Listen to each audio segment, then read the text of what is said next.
third of the Vice-Chancellor's meetings with students to talk about these admissions policy proposals for 2016. It's coming towards the point where we are going to be taking these proposals to Senate in May, and if they're accepted at Senate, to be taken to a council meeting in June. The policy has already been mediated, has been processed through the faculties. All the faculties in the course of the last few months of last year worked in a very intensive way with these proposals. And our intention had been last year that we would, after the discussions in the faculties, to take the policy to Senate. But it was felt that the process was possibly moving too fast, that there were elements of its implementation that we were overlooking and underestimating the complexity of, and that we also, in possibly moving too fast, hadn't given the students enough opportunity to think about what the proposals were all about. And so we agreed that we would not continue to follow the process through with the idea of having it ready for 2015, and rather than postpone so that we could have these consultations. So this is what this meeting is all about. It's an opportunity for you to hear the Vice-Chancellor and to express your views on what he's suggesting. And we're very open to any thoughts that you might have, and to say that the proposals are exactly that. They're still only proposals. No decisions have been made. The decisions will be made when we get to Senate and then later on to Council. Okay, over to you, Vice-Chancellor. Thank you. And what we'll try to do, I appreciate that you're here in the evening, and we although we're starting a little late, we'll finish by 9. Those of you who want to stay on, if you've got other questions, you can do that. And I'll probably speak for 20 minutes till 25 minutes till 25 to 9, and then we'll have a discussion and Q&A. This is the overview background, the outline of what I'm going to cover. I've realized that many people don't really understand the current policy, and so to explain changes in the policy, it's necessary first to get some idea of what the current policy is. And so that's what we'll do. And then to look at what have been the successes and what have been the challenges, or the growing challenges of the current policy. Why are we, in other words, thinking of a change to the policy? And then I'm going to describe the proposals, and we call it a hybrid model because the original, the model that we have now is a race-based model, and I'll explain what it is, but the hybrid model has race, but it has added other dimensions as well, particularly disadvantage. And so that's why it's a hybrid. Then I'm going to talk a bit about the implications, and finally try to address some of the myths that I think are being circulated as part of the rhetoric of this campaign. In fact, as I was going out of home, I see that in the Cape Times today, I don't know, did you see it? In the Cape Times today, there's a big article about SASCO rejecting the proposals, but they present the proposals, in my opinion, in a way that is not accurate, and those are the myths that I want to address. Now, the current policy has 2 stages. It has each year a policy stage and then a procedure implementation stage. The policy stage happens in around April, May. And what happens at that stage is that we set targets for our admissions for the following year. We set targets firstly for the overall number in each program, so some programs can grow a bit, some are fixed and can't grow, they're at their maximum. And we look at the current number of African, coloured, Indian, Chinese and white students and international students in each of the programs. And through a discussion in the faculties and with the programs, we ask what should the targets be for the following year. We have an overall goal, which is that we should be aiming for a student population that is more representative of the national population. But that is, and we can, if you want to discuss it, we can discuss it later. All I'd say here is that with respect to coloured and African students, we have not reached the targets that we aspire to. With respect to white and Indian students, we have more students in those categories as a proportion than we need to reach. And therefore, we don't need to apply affirmative action processes for Indian students, and of course we've never had to do that for white students.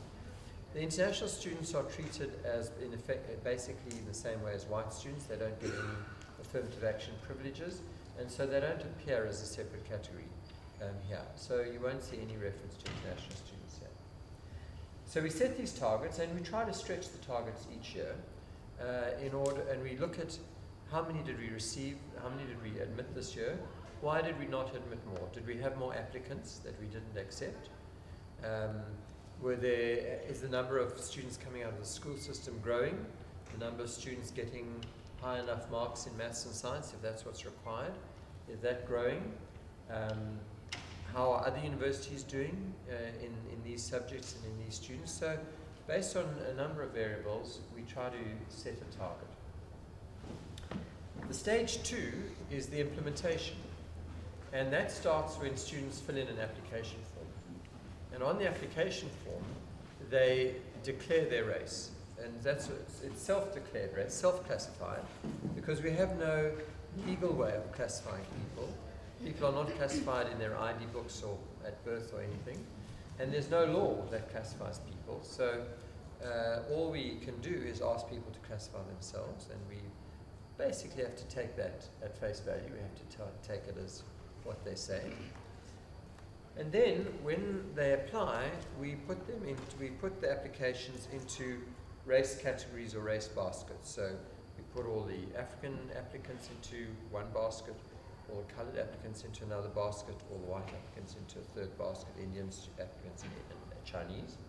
And based on the target for each program, we then rank the students in terms of their marks within that basket, and we start at the top and we go down until we've selected the right number. And I should say that we always select many more. We make offers to many more than we have places for, because we know that some people don't take up their offers or they don't show.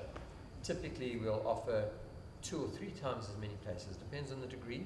Some degrees have a very high take-up rate, but other degrees have a much lower take-up rate. And so if we decide that we have a class in a particular program, I met someone here who's in social work, let's just say social work. If we decide we have a class of social work of 100 students, and our target is to have 35% of the class African students, 30% white, for example, 38%, 40% coloured, then we would have coloured students in a basket, and we would say, right, we need to try to select 38 students in the class. We need to offer twice as many people places because some won't come. So we'll select that number of people from that basket to offer places to.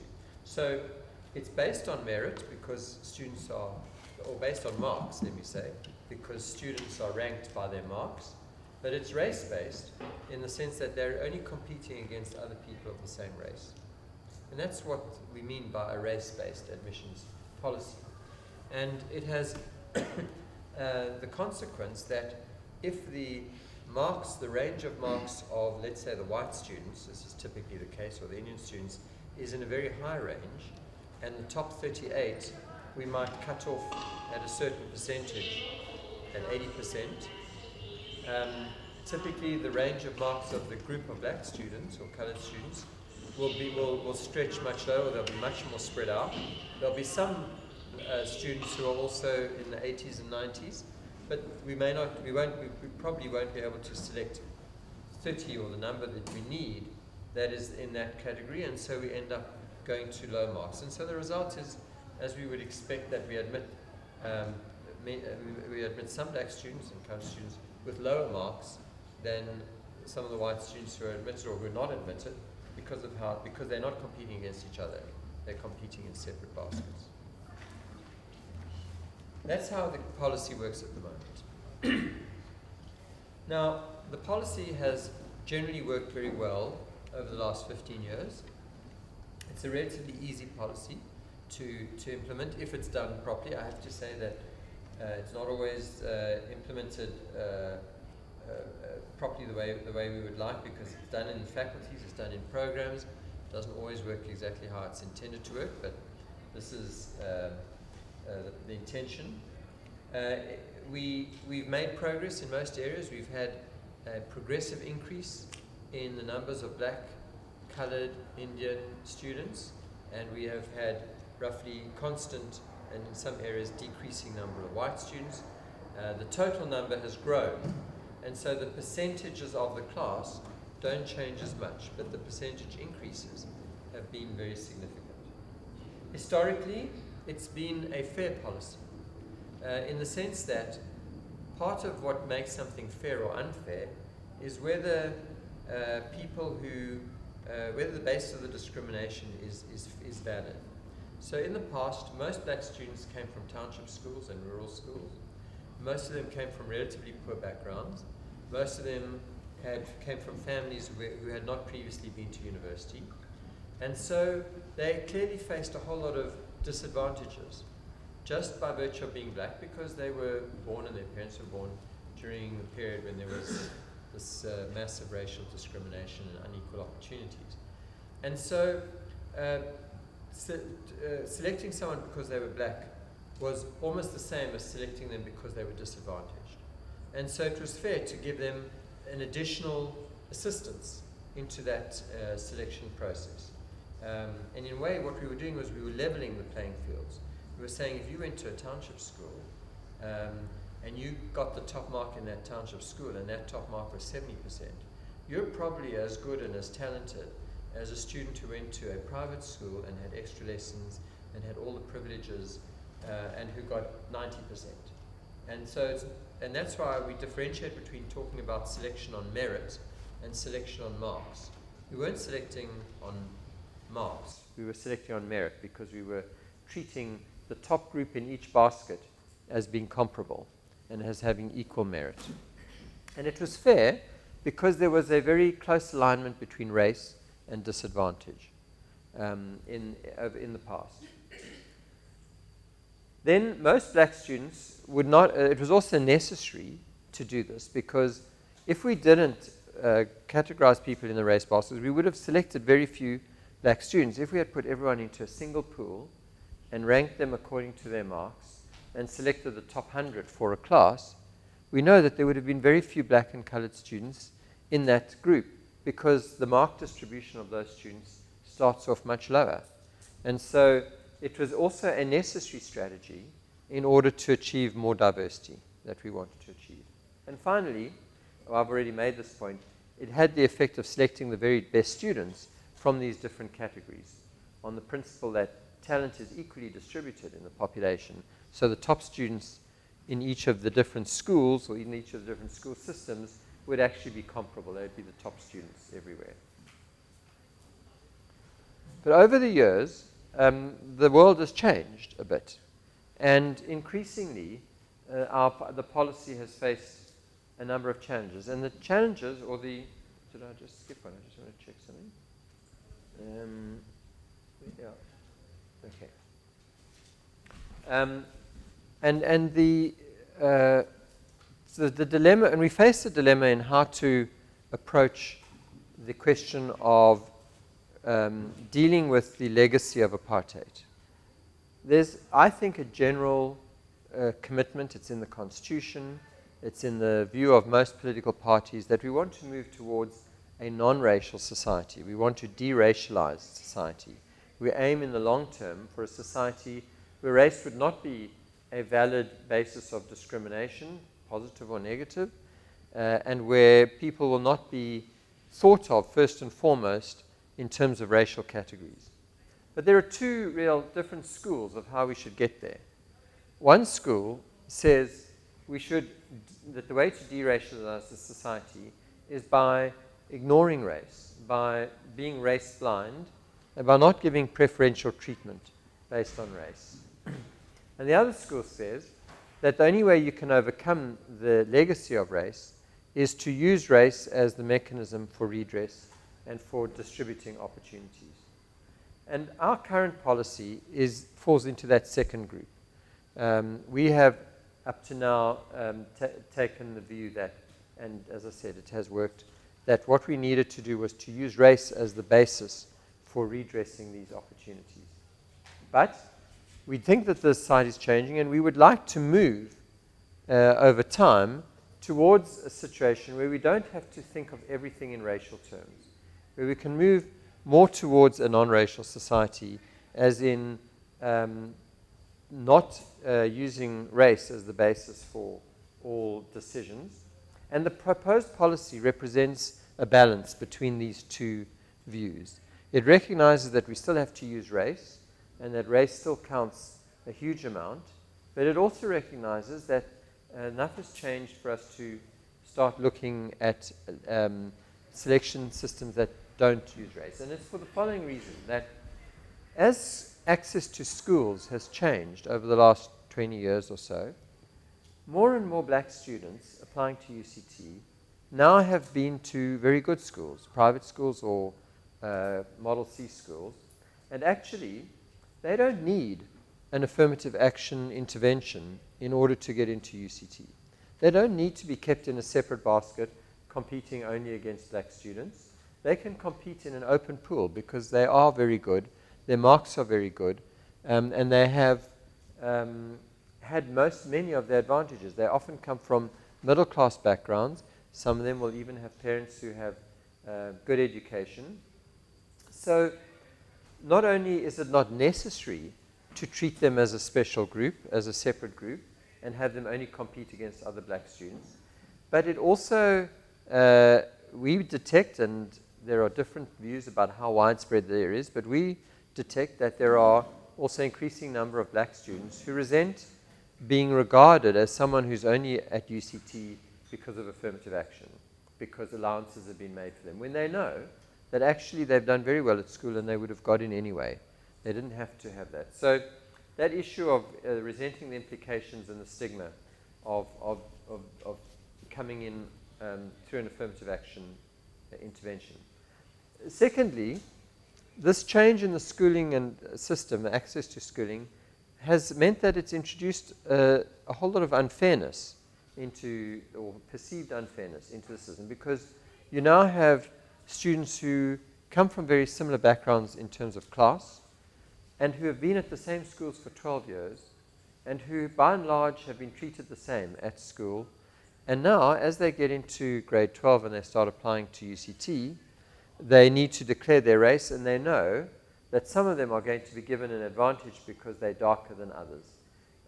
And there is, as I say, a perceived unfairness in using only skin color, only race, to give them that advantage.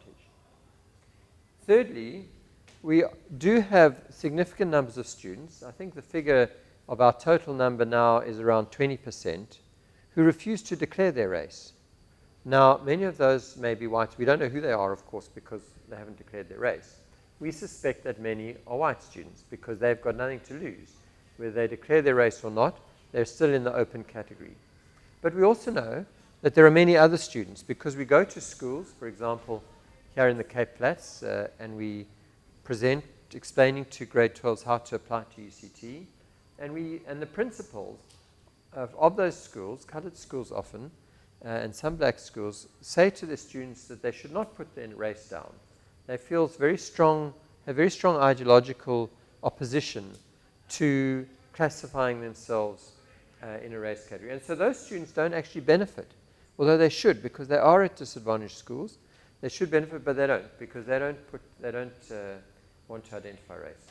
And then we also face the problem that because there's no legal way of saying, are you really colored or Indian or black, of people misrepresenting themselves. And we're especially finding this between colored and Indian groups. Indians, as I mentioned, are now overrepresented. There's no affirmative action for them. Colored students, there is strong affirmative action. They are still significantly underrepresented. And as all of you know, the divisions are really blurred and they overlap, and people have parents that come from many different groups, and many of them, you can have a white and an Indian parent and call yourself colored because you're from a mixed group. There's nothing that we can do one way or another. So there is also a growing degree of abuse of the system.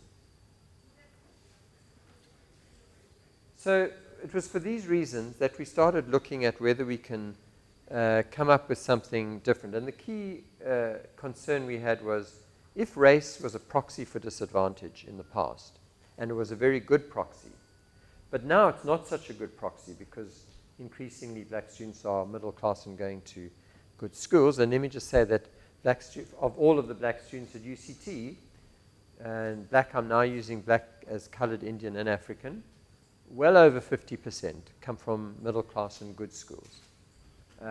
So with that, the question was, could we rather find a direct measure of disadvantage instead of using race as the proxy for disadvantage?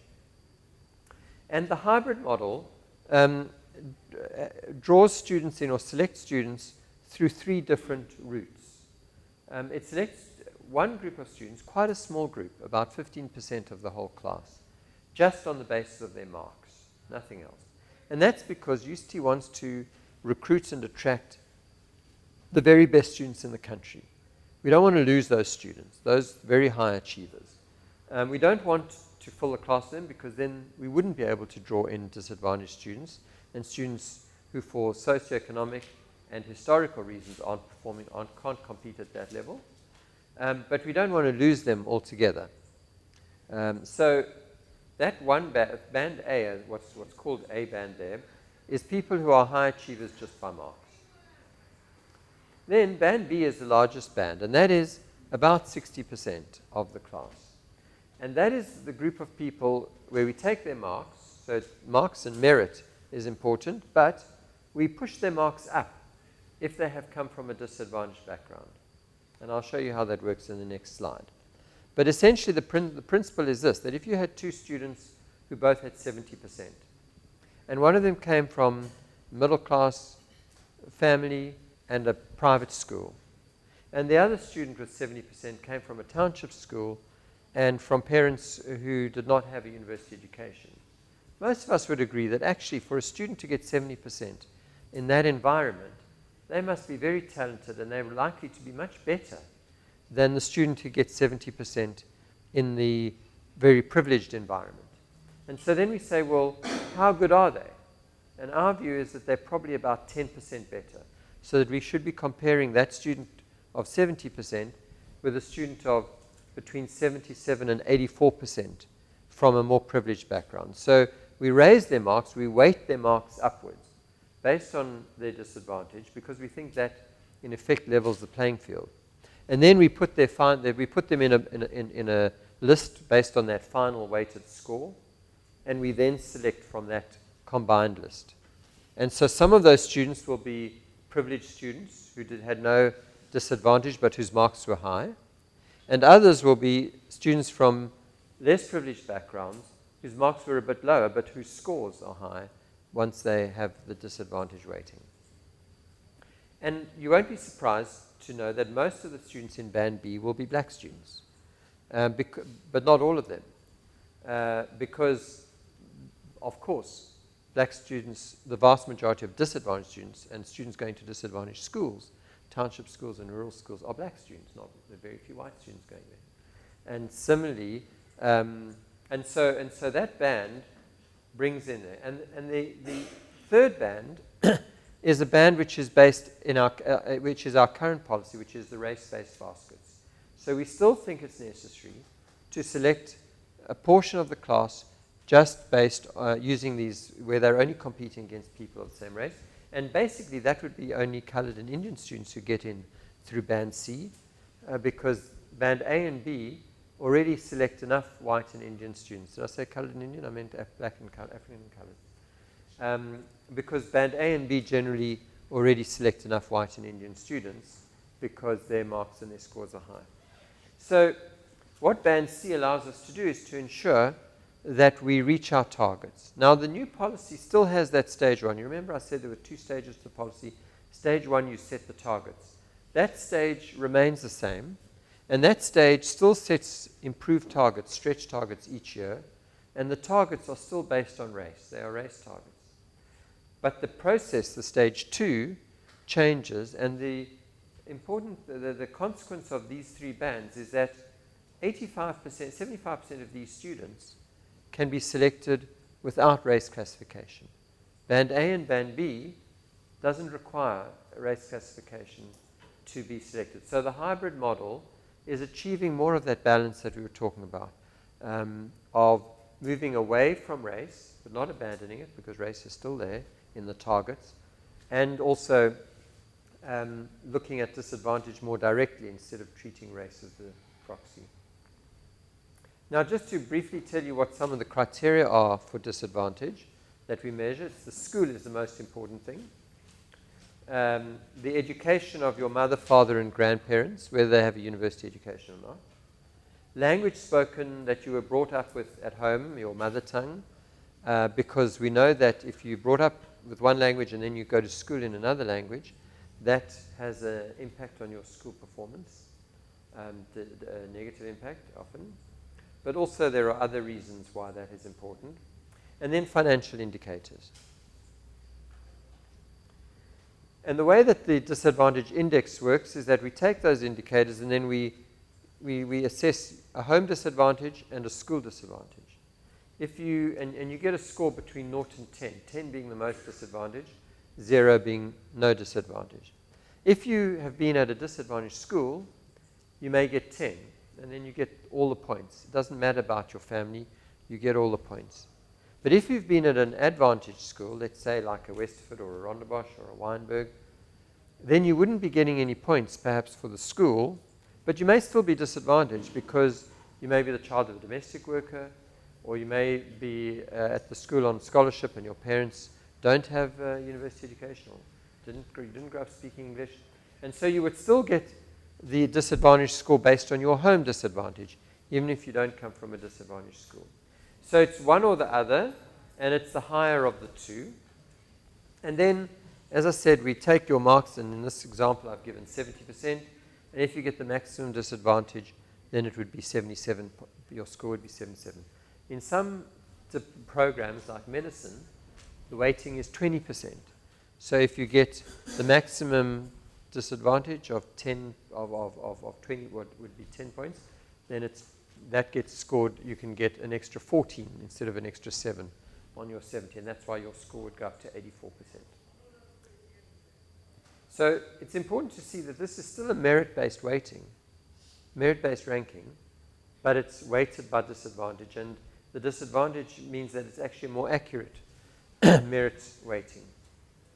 So when we apply the hybrid model, I'm just going to give you 2 examples of 2 faculties, one BCom degree and one MBBCH degree. And this is to show you how the model is applied flexibly, because those 2 degrees have very different competitiveness to get in and very different, quite different profiles of students applying. If you have a degree which is very competitive, very few places with lots of applicants, and those applicants, many of those applicants are scoring in the 90s, like in a medical degree, then the cutoff is going to be high, and because there are not that many black students in that 90s, you can't afford to have a very big Band A, because otherwise you'll just have lots of white students, and you won't leave enough space in the class for black students. So if you compare that Band A, in the MBBCH on the right, only 9% of the class is selected through Band A, whereas 32% is selected in Band A in commerce. And that's because the cutoff for that band in health sciences, in medicine, might be around 94%. And there are very few black students in that top category. The cutoff for commerce is 80% for band A, and there are quite a lot of black students who are above 80% applying for commerce. So it's already achieving some of the diversity we want.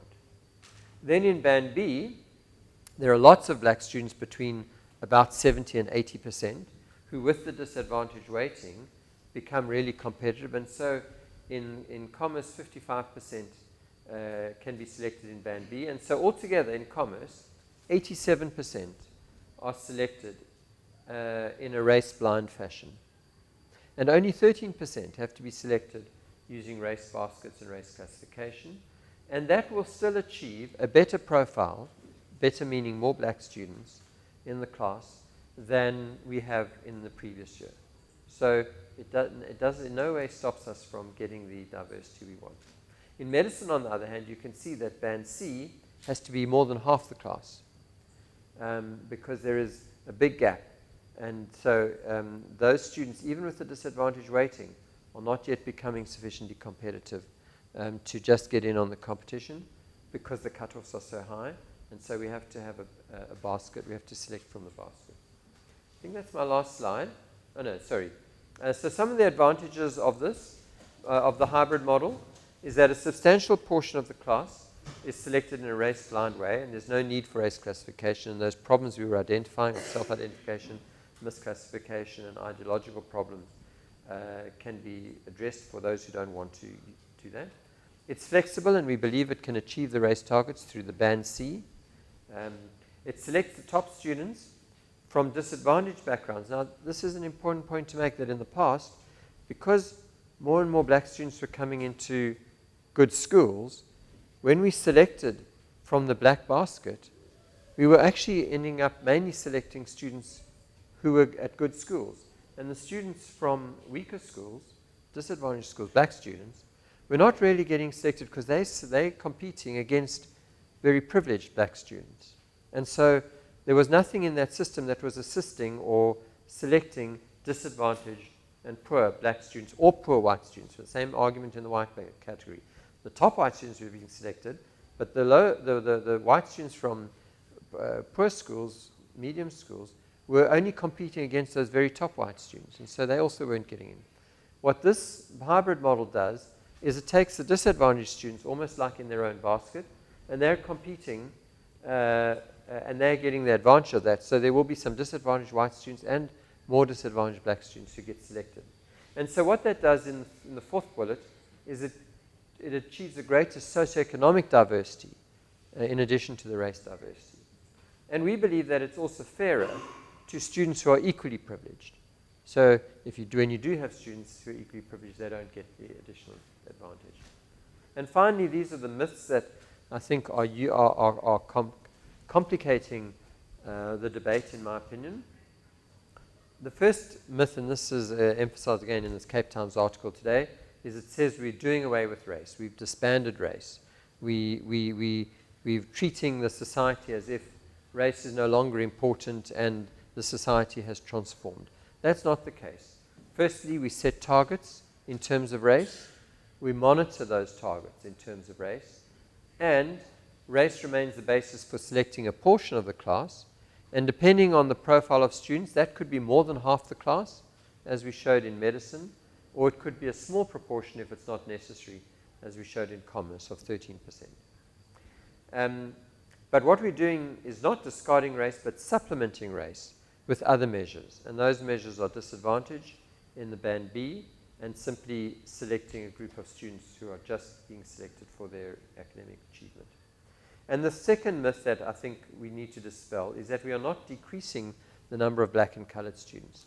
We recognize that we've still got a way to go to reach the targets we want to, where we aspire to be. We will continue to set stretch targets, and the policy will be monitored. If something happens unexpected, we don't think so. We've been modeling this for 2 or 3 years now. We've just remodeled it for the 2014 admissions, where we took all the applicants from 2013 and we processed the applications as if the new model was already in place. And we said, what would the classes have looked like compared to the classes that we actually got. And we're confident that we can get the same or better profiles of students. But sometimes things happen, like for example, you make offers and for some reason students don't accept them. And we have to anticipate, we have to try to work with that. And then we'll have to modify the policy and the model each year. And we do that, in fact, each year. In other words, we may have to modify the size of each of those bands, A, B, and C. And if we find we're not being able to recruit enough black students, we'll increase the C band so that we can. If we find we can recruit lots of black students through the disadvantaged group, then we would be able to reduce the band C and increase the band B. That's it. Yeah.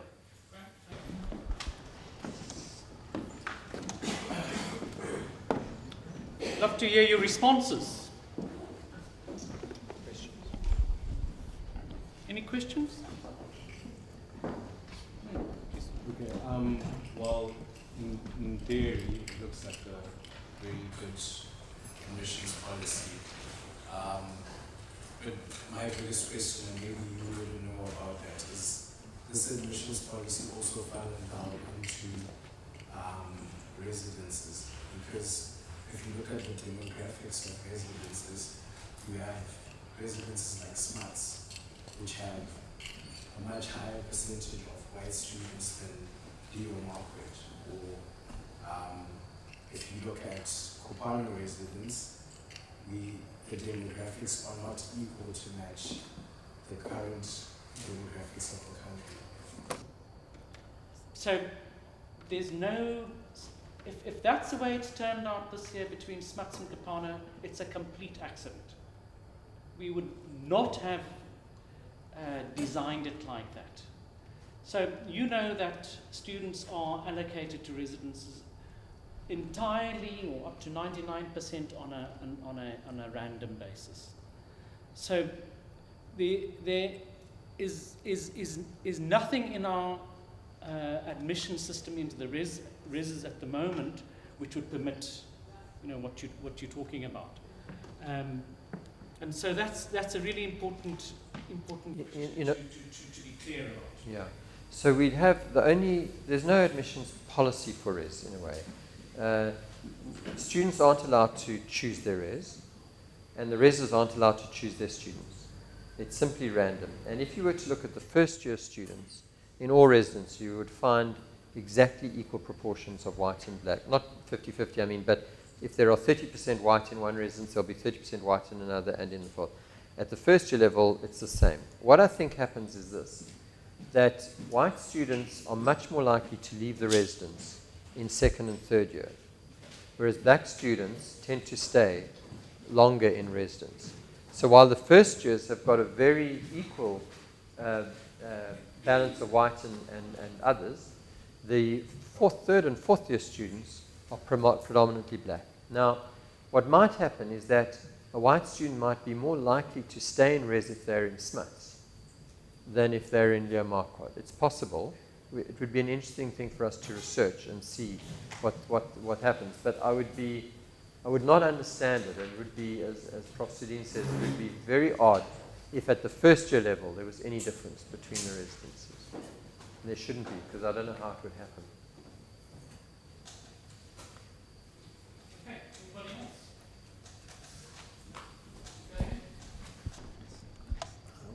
Either of you. I'll just pick up on the latter part that Dr. Price raised with regards to the 3 bands and bring this close to me as a matured student within this university. And part of the category or classification would look at whether one has got a university degree. Yeah, I'm going to speak to myself because I've got a son who's doing grade 10 this year. And I'm graduating this year. And if he applies in 2 years' time to UCT, having gone through to the Kailisha school, how would it benefit my son in this situation? Because one, I would have had a university degree, and based on the background that I would have had, I might not fit in within the categories that this seeks to achieve. Thank you for the question. So I'll just put up the slide which shows the background. So if your son had been to a school in Khayelitsha, then he would automatically get the maximum score for disadvantage. So he would get the 10 points. There are some schools in between which are not we group schools into the top 5%, the next 5%, the next 5%. So each gets, so the top 10% get 0 points. In other words, those private and Model C schools. And then 2 points, 4 points, 6 points. And if they're in the 70% down, the bottom 70%, which is where most of the Khayelitsha schools are, then they would get the full 10%. So that would be the first thing. But let's say that he had gone to, and so your education and other factors wouldn't matter. But let's say that he had gone to Rondebosch boys, and now he would probably be in a school that may not be getting any points for disadvantage. The home background would then kick in, and the education considered is the education of the grandparents and of both parents. And if they, and so in a sense you would lose a point for disadvantage by virtue of the fact that you have a university education, but would still gain points for mother and grandparents. So that would be the second measure. And then the third would be home language. And if the language that he was brought up speaking as a child was Xhosa, then he would also get disadvantage points for that. So that's why the home is also important as well as the school.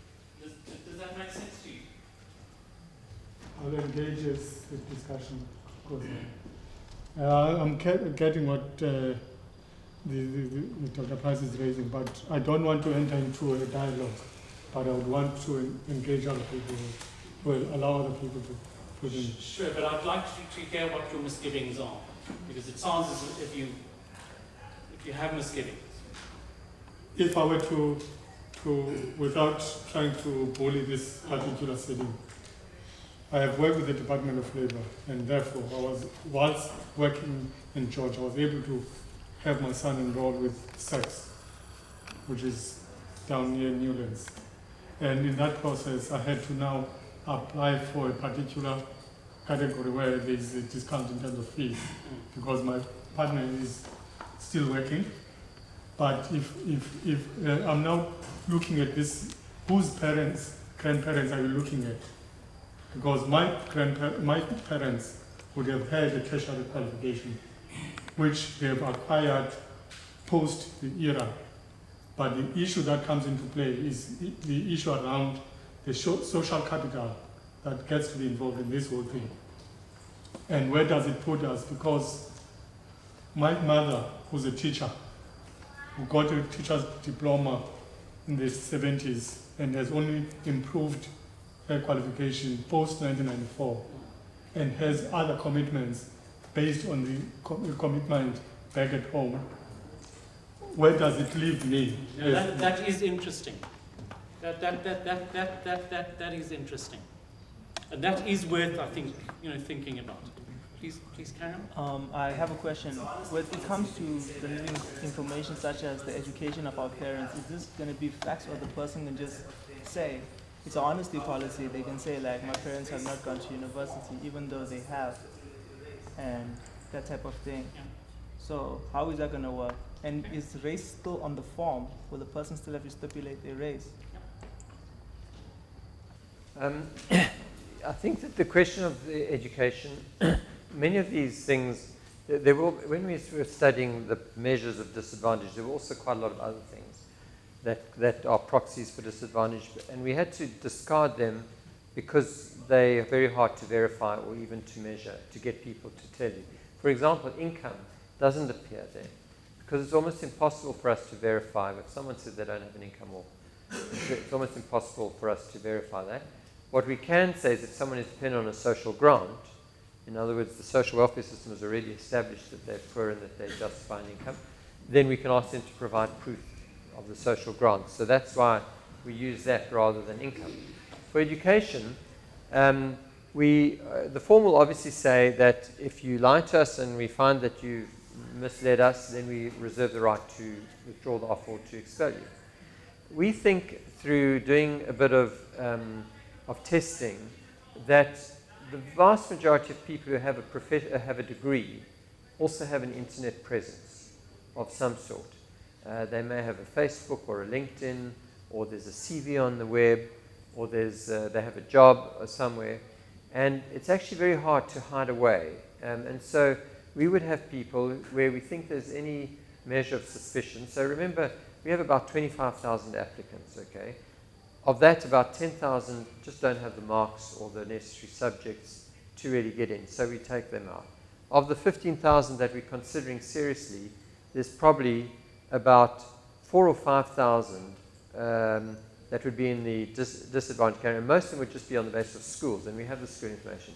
So we think the number of people that we have to verify will be a manageable number, and that we will have ways of filtering and testing, but it will mainly be through kind of internet searching that we'll have to do. There is a risk, as there is in the current systems, as there is in the financial aid system. You know, as you know, people on financial aid have to show that they don't earn more than a certain amount. So we face these things all the time, and to some extent there's an honesty issue involved, but we need to have a way of being able to check up. We just incidentally, we find that people are quite keen to tell on other people.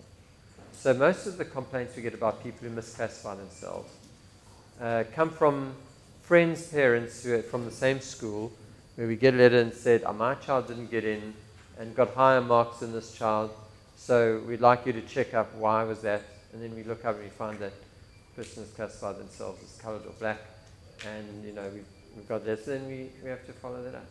And it would be a similar thing, I think.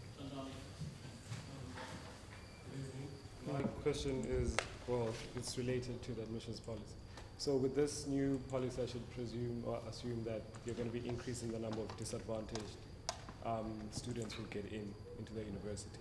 Yeah. Now, with that being said, we know that over the number of years that I've been here, the basis of fees increasing was that financial aid is going to increase as well. So that means that more people are going to have access to financial aid and gap funding. So now, if we're increasing the number of disadvantaged students, which this policy seems to be doing, that means that ultimately the fees is going to increase larger than it has already. So is the university prepared for that?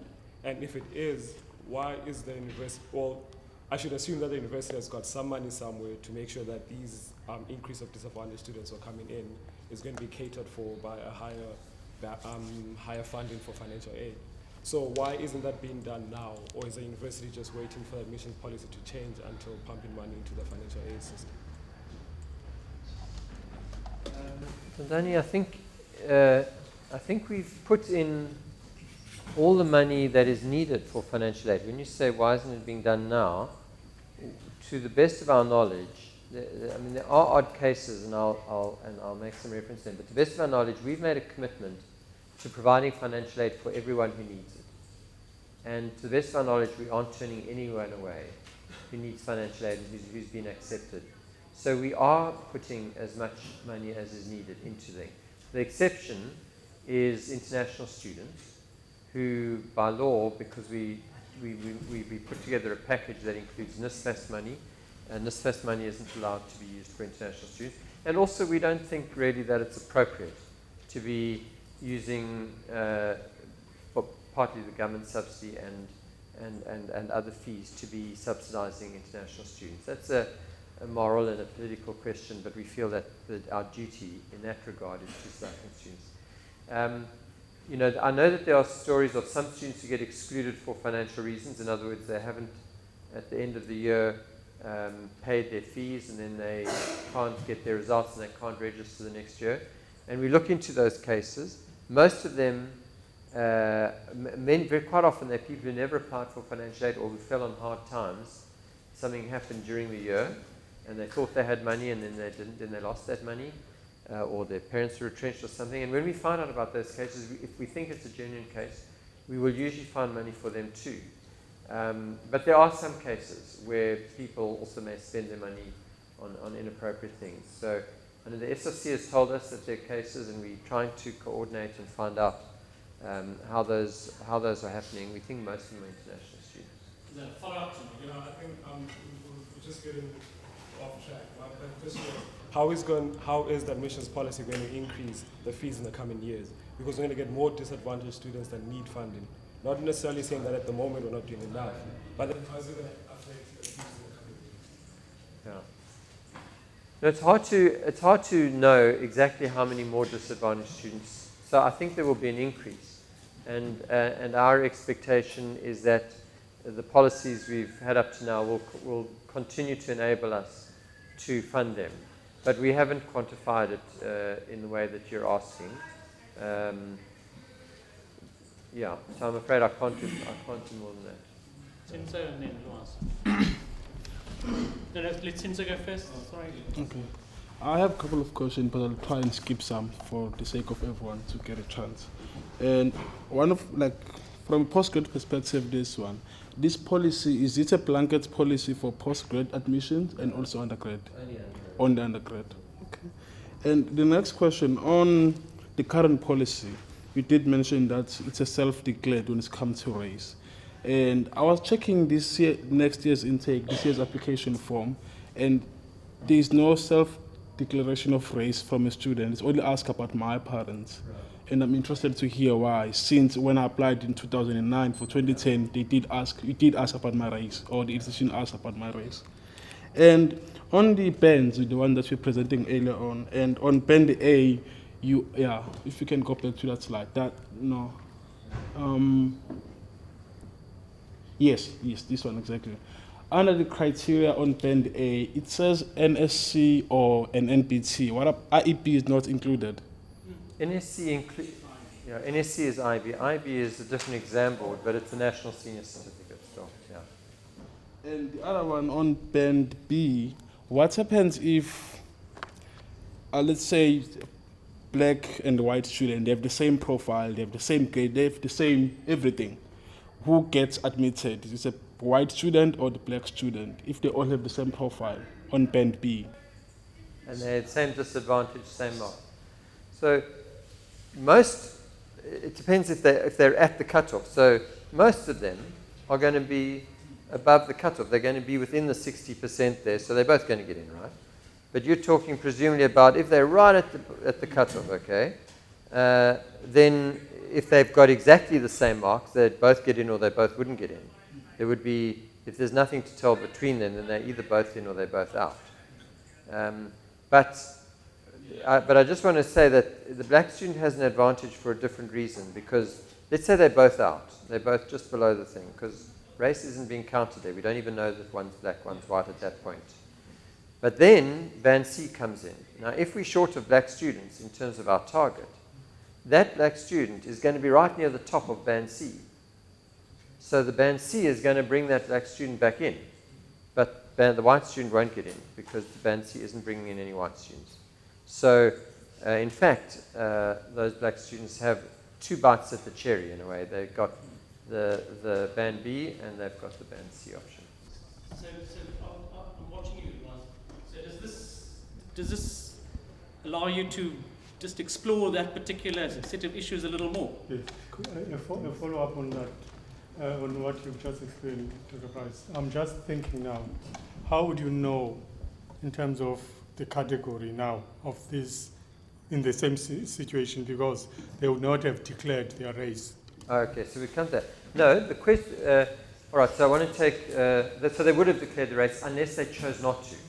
So if the black student didn't declare race, then of course we wouldn't know. Then they would be treated as a white student because they'd be in the open category like everyone else who doesn't declare their race. But if they declared their race, and the questionnaire will invite everyone to declare their race, then they would have the redress policy for band C could then be applied to them. Now, your question was, how did the form change this year? Do you want to answer that question? No. Why don't you answer? No, because we made a decision. So in the course of going through this exercise here, we've begun to, let me put it this way, we change our policy and we have the opportunity to change the policy every single year. We decided this year to leave the policy for 2015 largely as it had been for 2014, except that this discussion that had happened in the last few months allowed us to begin thinking about exactly this question of classification. Because there was so much debate and so much unhappiness in the faculties about classification, we thought that we should take the opportunity for 2015 to already start making adjustments. So that's why when you looked at the form was a different form to what it had been maybe when you would have applied. And so in the form at the moment now, we're asking students to indicate not what their race is, but how their parents would have been classified in the apartheid period. So it gets to the same thing as self-declared race, but we think it overcomes a number of problems. For example, I gave you one example that you're born in 1994 from a couple that is white and coloured, let's say. How do you classify yourself? You can classify yourself, although there would be no way of testing it one way or another. But actually, you could tell us anything you wanted. But your parents would have been born before 1987. 1987 is when the Population Registration Act was eliminated. So your parents would have a definite classification. It would be on their birth certificates if they were South African. It would be in their ID books. And so we could go to the parents and say, you told us that you were classified under apartheid as white or as coloured. Show us your birth certificate. Then we know. It's not contested, it's not speculative, it's not what you'd like to be. It's what you were. It was how you were classified by the apartheid regime. And it is in fact the legitimate basis on which the policy rests, which is redress for how people were classified under apartheid. If you were from Zimbabwe and you came into South Africa in 1990 or in 1988 or something, or your parents came in, and you were born here, or you were born in Zimbabwe and came here, many students classify themselves as black under that category. But we feel that they should not be benefiting from the redress policies. And their parents would not have been classified under apartheid because they wouldn't have been South African. And so they would not be able to claim that their parents were classified and were subject to apartheid laws in that way. And therefore they would not classify, they would not be benefit from the redress policy. So the parental classification is firstly more objective. It's a more direct measure of what it is we're trying to address, which is redress for apartheid classification. It can be tested, and we can use it then as the basis. Now, we don't then say to the child, therefore you are coloured. We don't do that. We say there are 3 or 4 redress categories, and the redress category is based on your parents, on what your parents were. Right. So now, that comes to that question, your question. Probably the same, we're testing the question this year. But probably that would be the question that would be in the 2016 form. And so we would have students telling us indirectly what their race classification was, but through their parents. That would remain on the question. Right. Thank you, Dr. Price. I've been to some of your presentations concerning this policy, right? So there are a few worries that I have. The first one is concerning coloured students in the University of Cape Town. First of all, the university is trying to achieve a balance between the national demographics of South Africa, and secondly, the demographics of the Western Cape. So a balance between that would result in around about a 35% balance between coloured students. However, the institution is not receiving applications from people from that specific demographic of the country. Now, how does this admissions policy, number one, attract those coloured students towards the University of Cape Town, and how does it address the issue of coloured students in the country? And number two, my next question is, the issue of success rates, because it's a different issue when you're trying to admit students into the university. However, you admit the students and they get excluded in the first or second year. Now we have extended degree programs, and now these extended degree programs, there's been a lot of dispute concerning how effective they are. There is in humanities the DOH, at which the students themselves are taught how reading and writing skills are, especially pertaining to university and academic culture. However, the skills levels of students from historically disadvantaged levels in schools, what you would describe them as, is not sufficient enough for them to carry them to postgraduate level. However, I also realize, and we have to note, that the university is trying to transform the postgraduate sector. Now, postgraduate sector currently is lily white. We have to accept that at UCT. The postgraduate sector at UCT is lily white. And how do we transform that from undergraduate level, if we have this feeding scheme from undergraduate level to postgraduate level, if we have an admissions policy that does not allow those who are capacitated from high school level to be able to cope with a university lifestyle, life, especially considering that the university has this assumption that those ones who come from former Model C schools and they get the same marks as those coming from historically disadvantaged backgrounds are less talented than those from historically disadvantaged backgrounds. However, those ones come from historically disadvantaged backgrounds do not have the skills or all the things that they're taught in advantaged schools. So how do we transform how we admit students from undergraduate backgrounds into postgraduate backgrounds in order for us to transform our postgraduate sector, because we realize this admissions policy does not apply to postgraduate sector, and we need to transform our postgraduate sector in order for us to get a better South Africa in pertaining to transformation. You've asked a whole lot of questions, and I may not remember them all.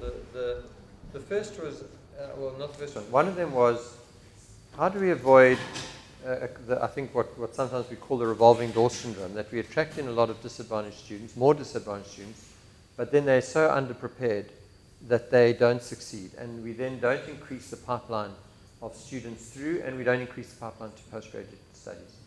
The way we try to do that is by, I think I forgot to make this point explicitly, it's there on that current policy, is by having a minimum threshold, which is usually through the NBT test. So we require all of our applicants for first year to write the NBT test. And the NBT test helps us differentiate, firstly, who can get through without any extra support, who, frankly, will have such a low chance of succeeding that we shouldn't let them in, and who should be let in and admitted, but included in on extended programs or augmented programs, academic development, EDU, etc., etc. And so the way we try to avoid that phenomenon is using placement tests and that's why that bullet point there on the stage one says set the minimum academic threshold. I forgot to mention that, but one of the things we do in April is based on our research of previous years, how matric marks translate into first year marks, into pass rates, how NBT marks translate into pass rates. We set a new threshold each year, and we say we won't take in students who've got less than this mark for maths or this mark for NBT, because our expectation is that they really probably won't succeed. They'll waste their money and their time. And so this policy, which is affecting the stage 2, doesn't change anything there. We will still have thresholds. We still will, and if our band B or band C would result in us taking people who would be below the threshold, we won't take them. Then it means we can't reach those targets. And unfortunately, that has been the case. And it's partly the example you give then of some of the coloured students, that we don't have enough applicants sometimes who are good enough to meet the target. And that's why we don't meet the target. We don't then just fill the target. We obviously top up the class from other baskets, because we don't want to have a half-full class, but we don't just take anyone if we don't think they'll succeed. Now that's a separate issue from your question of how we're going to recruit more coloured students. And we do feel challenged in that regard, and we're looking for ideas. I can tell you what we do, but it's not yet sufficiently successful. We have people going out to the schools. We do presentations there. We bus people onto campus for open day, as we did this last week. We bring them on for various sorts of summer and winter camps. We give bursaries. We try to get students who are at the university to go back to the communities, and we advertise. So we try to change the culture or the attitude which says, I couldn't succeed at UCT, therefore I'm not even going to apply there. I'm only going to apply to UWC or CPUT. It's an attitude that we've got to change, and we need to try and do that. We also, of course, have had a big impact through our financial aid. The reason last year you may have noticed we had a big advertising campaign to say, if you want to come to UCT and you get in academically, we will fund you. And that was in case people were thinking that they wouldn't be able to afford our fees. But I take your point, your criticism, that we're not yet successful and we have to do more. On the question of postgraduate studies, it is a lot more complicated. The pipeline for postgraduate studies actually isn't really our undergraduate students. That's part of it. But actually, the majority of our postgraduate students come from other universities anyway. So the major bottleneck is not simply our own pipeline. We recruit from everywhere, and we need to, and we do that. And we think that the problem is more that because there aren't real bursaries at postgraduate level, NSFAS doesn't. NSFAS only funds undergraduate. There's no NSFAS at postgraduate level. So we've got to find money. That promise that we make to undergraduate students, we can't make at the postgraduate level because we don't have NSFAS support. So there may be more students who would study if we could find more bursaries. But also, the reality is that black professionals, black graduates are hot property out there in government and in markets. You know, we did a survey of our graduates. Within 18 months of graduating, only 4% don't have jobs. You know, if they want to have jobs, of course they may be studying or they may be doing something else. But if they want to have jobs, only 4%. And so they're seen as good, and they can start earning a lot more money. And sometimes their families have placed expectations, and then they'll start earning. We don't know for sure, and we need to do more better research to understand why black students are not continuing. Maybe an academic career doesn't seem very attractive to them. What I'm really saying is it's more complicated than just the success rates of the undergraduates. But we put a lot of effort into the undergraduate success rates anyway. Okay, so 3 people want to speak. And so 4. Pardon? It's a follow-up to what I've said, Chair. Okay, follow up, please. Chair, the matter concerning that of the pipeline from UCT towards postgraduate level has not been addressed, simply because of the fact that the University of Cape Town prides itself in the fact that we produce high-quality undergraduate degrees, and the fact that our undergraduates are equivalent to that we would accept undergraduates who would qualify for our postgraduate studies. Now, the question might be, how do we transform postgraduates, the postgraduate studies, if our undergraduate degrees are not capacitated enough, especially pertaining to the entrance levels that we are targeting right now, especially in the undergraduate level? And also, how do we achieve the end goals of transforming postgraduate level, especially to those black so-called potential academics that we are targeting as a university? So that question hasn't been answered, Chair. Okay, I don't really have another answer. I'm just saying, all I can say is that we produce quite a lot of black graduates with marks that are high enough to get into postgraduate studies, but they don't choose necessarily to do postgraduate studies. And I don't have all the answers about why that is. But I think with time, we'll have more and more students coming up through the ranks.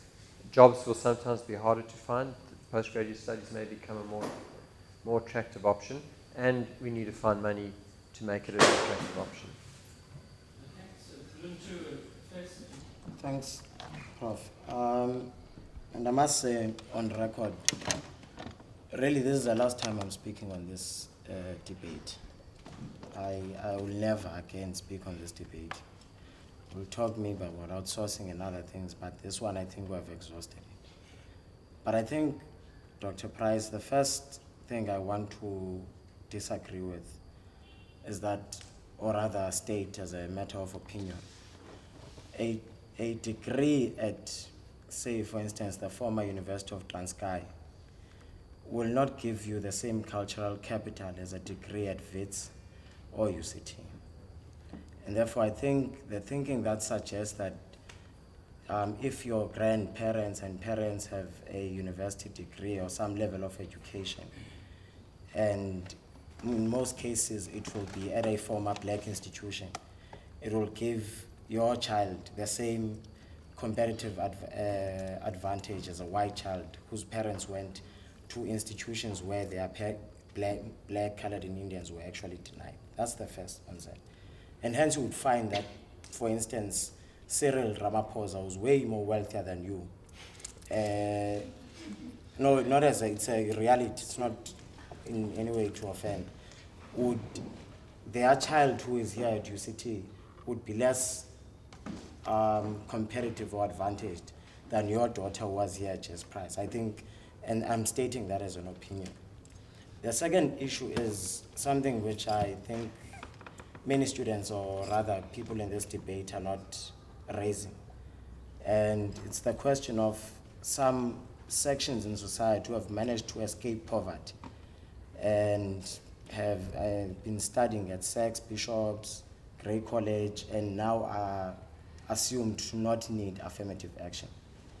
I disagree with that notion, because you would have to explain, I believe, that why are they then performing lower than their white counterparts?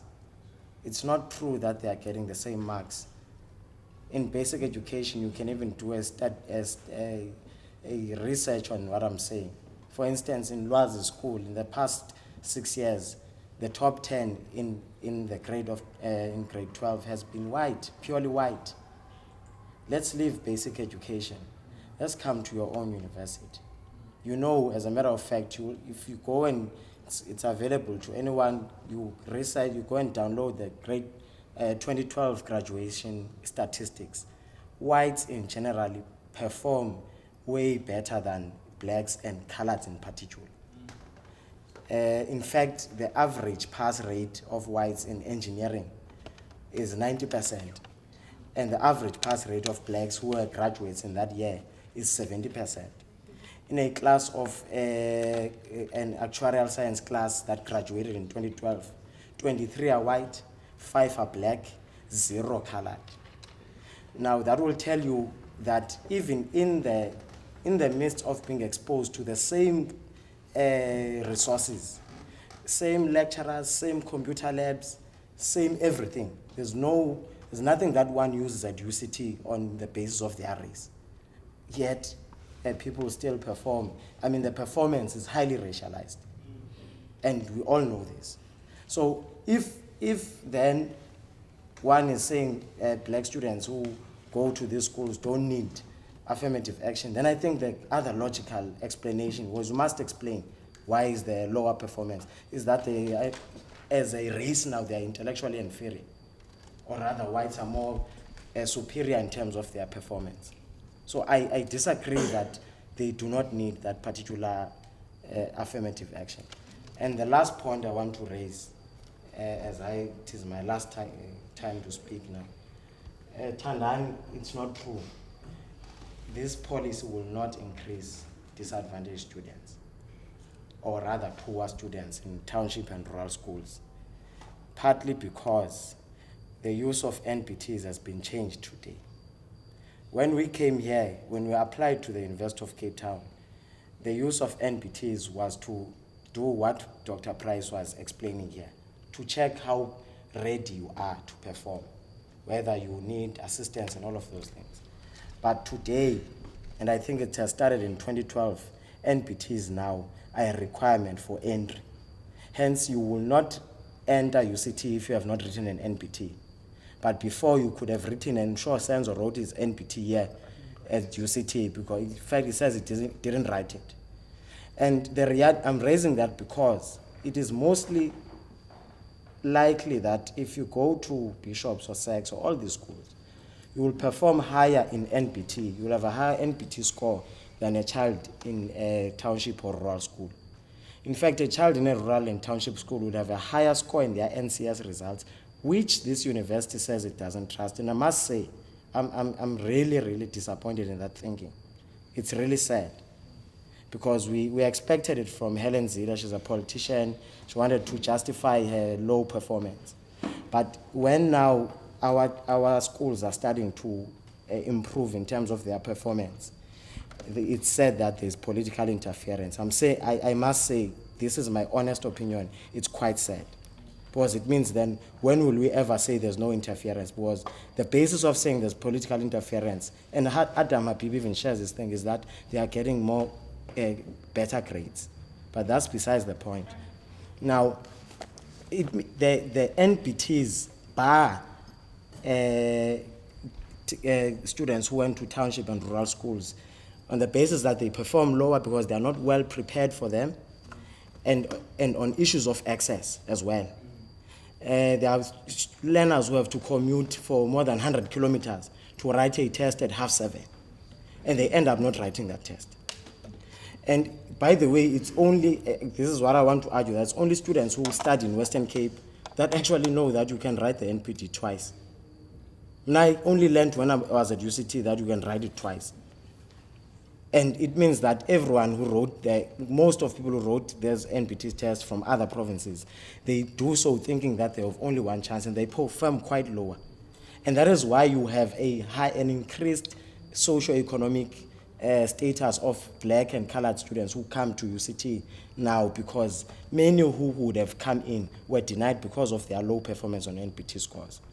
So while it may seem that there is a focus to increase black and disadvantaged students, there is another hindrance, another gate, a boom gate of NPTs, which will stop them from coming to UCT, and that will inevitably decrease the number of black, Indian, and colored students at this particular university. The problem is that with NBTs is that the university pre-assumes that the current stations that the NBTs are allocated in are working. However, there is a current study conducted just solely on Limpopo, at which the university assumes that there are 15 NBT stations in operation, whilst in reality there are only 4.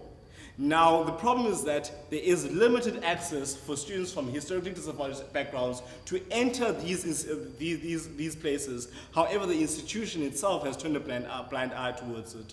Now, that has prevented people from historically disadvantaged, truly historically disadvantaged backgrounds from entering the institution. Now, how is the university planning to enter this space concerning this situation that we are facing with, especially in the South African context? Okay, I want to start with the NBTs, because a lot of the focus was on the NBTs. And I want to make 2 points, really, to try to simplify, to be brief in my response. The first is that I agree with significant amounts of the criticism. It seems to me that the access to the NBTs is not good enough, the access to the NBTs in terms of where these tests are offered, and that it's likely to have the consequence, the result, of making the university inaccessible to people from deep rural areas or from very poor areas. And that was a point which was made, actually, amongst others, by the Progressive Youth Alliance in their protests. And it was a point which, when those protests happened some months ago, a year ago, which I acknowledged and said this is something we needed to do something about. Based on that, we had a study done, which you're reporting on. The study may or may not be reliable. I think it's a bit more reliable than you think, but it still showed that there were many parts of the country where people were, as you said, 100 kilometers away from the test. In response to that, we've now made a commitment, as of this year, that if any person is more than 20 kilometers away from a test site, we will deliver the tests to their school, and they will be able to write them in their school. It's going to cost a lot of money for us, but we do think the NBTs are important. We do want people to be able to write it, and we'll take them to every school that needs to have the test in the school itself. So I agree with the criticism. I think it may even be a factor that has contributed, one of the factors to a sort of growing middle class. I think there are lots of factors. The most important factor is that there are more black people who are middle class. There are more people who are going to good schools, and they're applying to come to UC. So it's not surprising that the pool, as the pool changes, the intake changes. But I think there are other factors too, and to the extent that we've created any barriers to poor students coming in here, we've got to address them. So I take that criticism as genuine and sincere and valid, and we're trying hard to do something about it. I don't quite take the criticism that it is that the performance on the NBT has compromised things. So I agree that someone from a rural school or from a poor background will perform much less well on the NBT than will a student from a good school. But that is exactly the same as the NSC. They will also perform less well on the NSC than as a student from a good school. And the way that our selections have happened in the past, and the way that this is intended, is that if they're disadvantaged, their points will be added to. Their NSC points and their NBT points will all be elevated in terms of whether they should come in or not, based on that disadvantage. So the point of the disadvantage score is precisely to adjust for that. The NBT will still be used, however, to place them. So once they're admitted, the NBT will be used to say, are they going to succeed without any support, or do they need some support? Now, so that's about it. But what I want to say is that all of that concern about the NBT should not be mixed up with the debate about the admissions policy. Because the NBT is used in our current policy, and it has been used for several years, and one may want to change it in one way or another, but there's nothing that's different about how the NBT is used in the current policy and in the new policy. It doesn't become a critique of the changed policy. They both rely on marks. In some faculties, they add the 2 marks together, NBT and NSC. In some faculties, they just say, well, you have to get above this minimum NBT, and then we just look at the NSC. In some faculties, they don't look at the NBT, they look at the NSC, but they'll say, you have to do above this level of maths in the NBT because it's engineering or something like that. So the NBTs are used in different ways, but that will not change at all from the old policy. If anything, the new policy should be assistive in regard to the NBTs, because whereas in the past, disadvantage didn't count for anything, and so your NBT marks and your NSC marks were not raised by virtue of your disadvantage. Now, it takes on board exactly the points that Luntu was making. Now, Luntu was making then a second set, moving away from the NBT, and said, look at the results of students at university where they've had the same education, the same laboratories, the same lectures. Why do black students perform more poorly? Why is the pass rate lower? I don't think there's any mystery in that. It's certainly not because they're less clever or less. It's because in the case of the intake, we've taken in a lot of black students who have come from a wide range of backgrounds, a wide range of advantage. They often have to spend a year or two catching up, or a student who comes in from a class where they've never had a teacher who speaks English as a first language, and now comes into a lecture and is listening to a rapid-fire lecturer, got to take notes and cope in a language, in an accent that they don't necessarily follow, is in a very different position from a white English-speaking student in the same situation. So I don't think it's a mystery why the pass rates have been lower. It reflects the fact that we have a much wider spectrum intake for black students covering a wide range of schools and classes, etc., than we do for white students who've always had to compete and still do for that limited number of places just on marks, and where there are almost no disadvantaged white students getting in. So I don't think looking at the schools, at the university performance tells us anything. Looking at the school performance, the remaining question, which I think isn't answered, is the question, is it fair to treat all degrees as equal in the disadvantaged scores? So is it fair to say that the child of someone who has a Walter Sisulu University of Transkei degree should be treated the same as the child of a parent who has a UCT degree? It's a good point, it's an interesting point. I don't think it's something we've been able to study. We don't want to make these systems too complicated. Possibly if we started asking about where your parents got their degrees from, exactly what degree they got. So in other words, if your parent got a medical degree from Walter Sisulu and has been practicing a doctor, then I wouldn't think it would be any different really.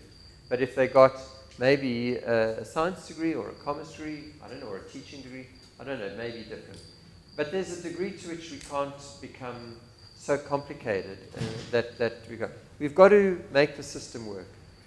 We think in general that if all your grandparents and all your parents have degrees and you're at a good school and you're not on any social grant, that probably the degree of disadvantage is not substantial and that you will be performing reasonably well and you won't need any extra help. But it may be wrong. We may miss it in a few cases, and we need to monitor that. We need to track that. So I can imagine that there will be some individual cases which don't fit our system perfectly. So my question, okay, 2 comments. The first one is about the Twitter account that's tweeting when you are presenting. I mean, it's tweeting everything you say, but when it comes to questions for the past 3 days, it hasn't been tweeting any questions at all.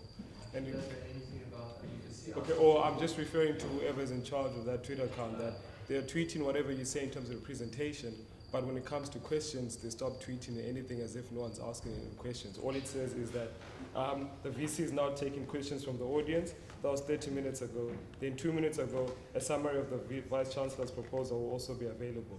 So it seems that our questions are not being tweeted and the general public is not being allowed to hear any questions or comments, which I don't think is fair. Now, my actual question was can you just go to the slide where you talk about black students feeling like most black students don't want to associate with this because they feel that they are, or you assumed it was an assumption that you said? It's not it, it's the next one? Yeah, so, yeah, okay. I think it was can you help me to find this? The second last. Some don't want to identify, some feel offended as if they benefited through it, or they're only at UCT because of affirmative action. Now, one would ask the question, is it feeling as if I don't belong here because of affirmative action, or is it because someone made me feel that I don't believe here because of affirmative action?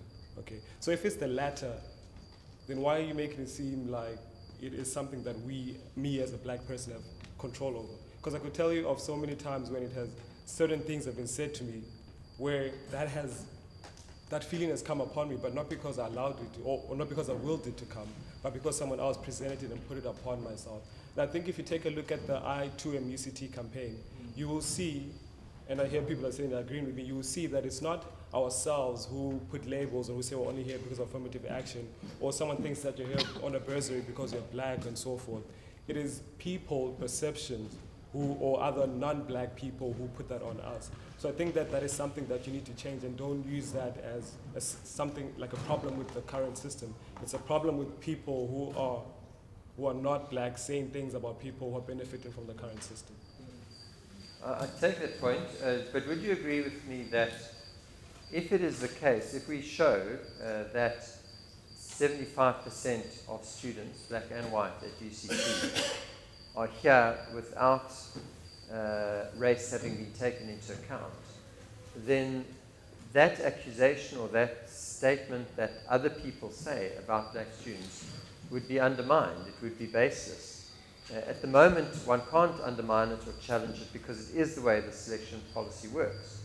It would be untrue to say, don't say that, you're just being racist or biased, because it is actually how the policy works. But it doesn't have to work that way. And so under the hybrid policy, the vast majority of black students would be here without race being taken into account, and so you would just be able to say, well, that's nonsense what you're accusing. There's some people who haven't spoken. I don't know, Crane, if you're watching. Well, okay. She can have. Okay, maybe that's nice. Can you go to the slide where they compare BCom to MCHD? First of all, I'd like to say that I think this new policy is excellent. I think it takes away a lot of factors that were a problem before, especially where you get students with one parent's Indian and one parent's white, classifying themselves as colored, so where we actually ask the parents. It also takes away, to some degree, I went to school with, I'm doing MBCHB at the moment, and I have people in my class who went to school with me, and they got 70s, and they had the exact same teachers as me, and I'm sitting with Indian students at home who are getting 80s and 90s, and not there.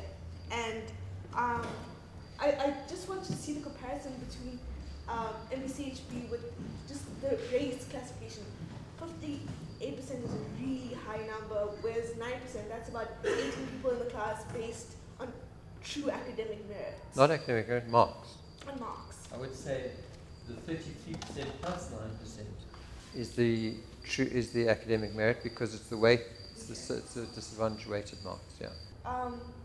Okay, but yeah, I really like the fact of bringing education of the parents in. The comment about the Indian, I understand about diversity and bringing that in, and I think that's a huge part of this university. But to take Indian people and cut them down so much, I think is a real disadvantage towards them. And I don't see why Indian people have to be cut down compared to colored or Malay people, because Malay people have words disadvantaged in the same basis as Indian, but yet they classified colored.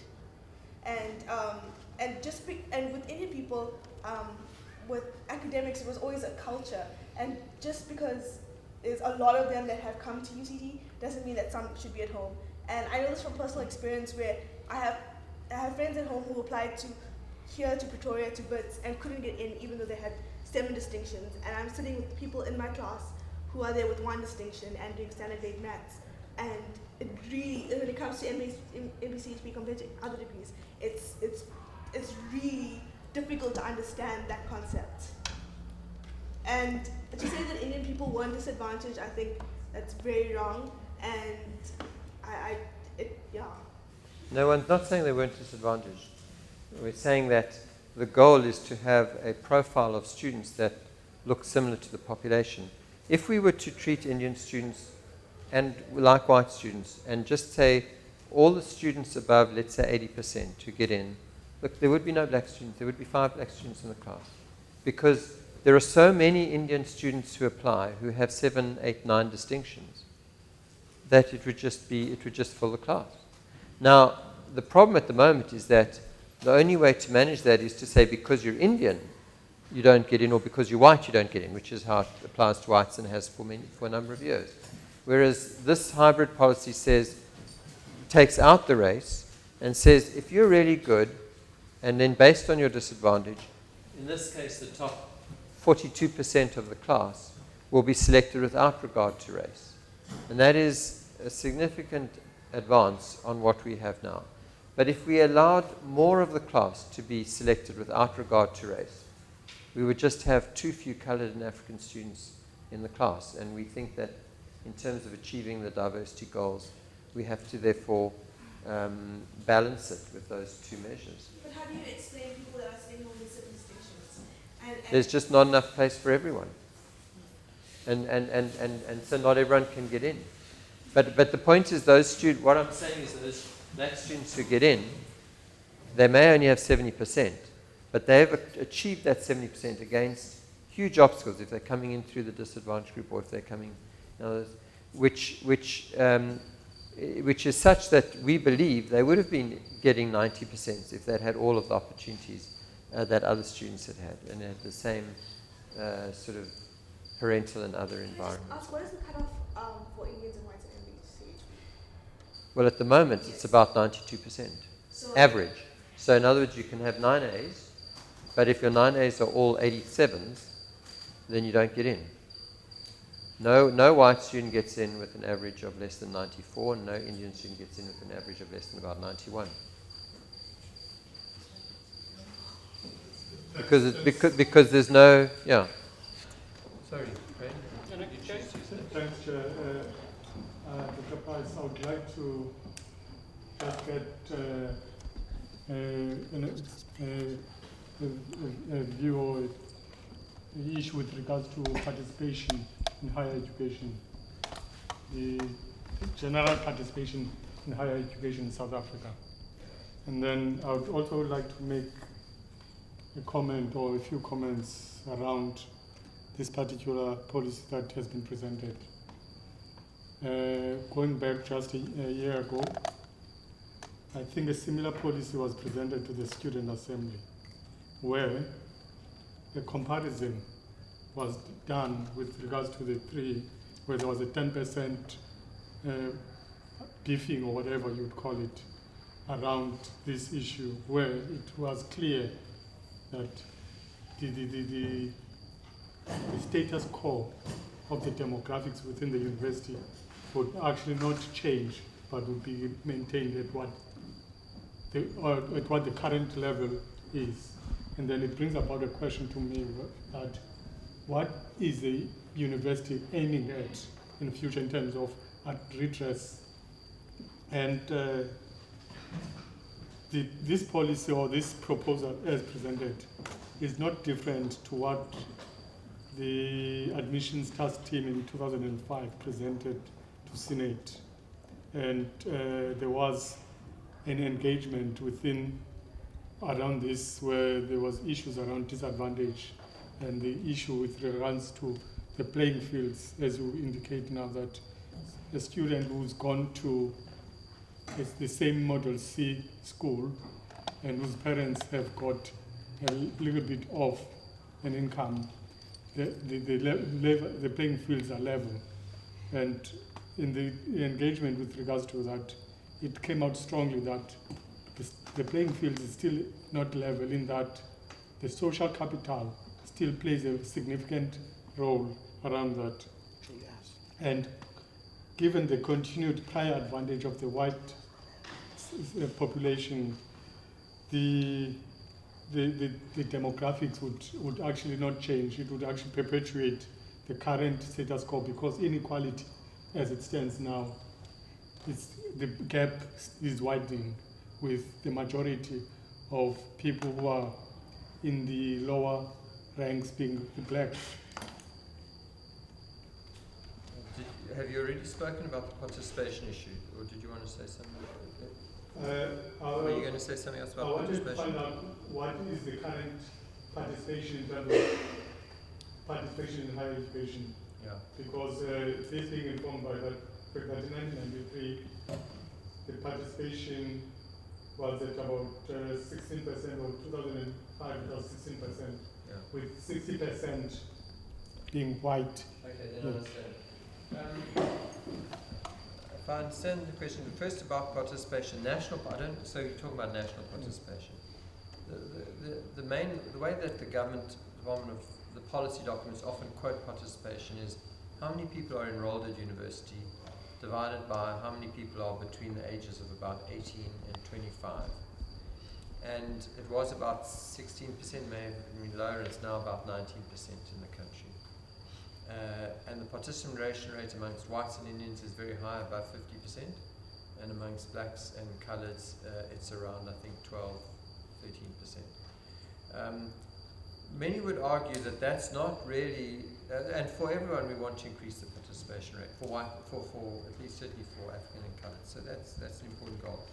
But to understand what the participation rate is and what the gap is, one should really look at the participation rate, not divided by all people who are 18 to 24, but by all people who have a B degree pass, who are in that age.